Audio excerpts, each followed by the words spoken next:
Sinita ng ilang senador ang pagtapyas ng Department of Budget and Management sa nakalaang pondo ng Department of Energy para sa electrification program.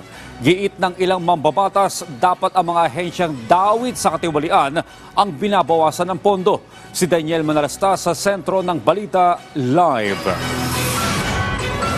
Yes, Audrey, sumalang na nga sa budget hearing ng Senado ang panukalang budget ng Department of Energy para sa susunod na taon. At isa sa pinuna ng mga senador na mababa umano ang nilaan na pondo para sa kagawaran. Lumabas sa pagdinig na natapyasan ang budget ng DOE para sa electrification program. Sabi ni DOE Secretary Rafael Lotilla, may mga posibleng maapektuhang proyekto ang kagawaran.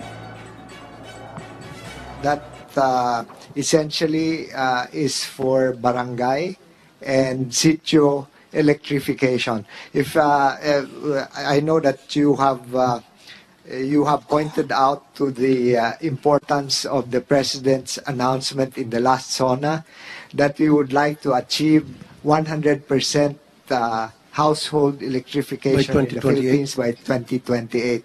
So the requirements actually, if we are to rely fully on the NEA administered program, would be roughly 14 billion pesos a year.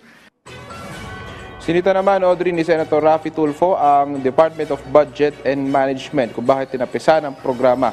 Dapat anya ang mga ahensya na nadadawit sa katiwalian ang binabawasan ng pondo. Doon sa napakahalagang programa ngayon, doon kayo nag-slash ng 4 na bilyon. Samantalang sa iba't ibang agency na tagtad ng korupsyon, binubuhusan niyo po yung sa mga agencies na mga corrupt, doon kayo mag-slash ng marami.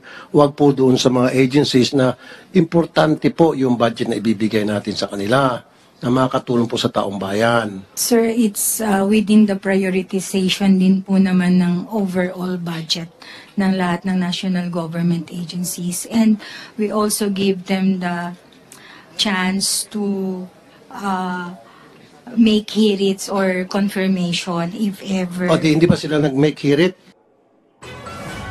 Samantala, Audrey, ongoing pa yung pagdinig nga ng Senado hinggil sa budget ng Department of Energy at inaasahang bubusisiin pa ng mga senador yung electrification program ng gobyerno para masiguro na merong kuryente yung buong Pilipinas, lalo na yung mga liblib na lugar na hindi pa rin naaabot hanggang sa ngayon. Audrey?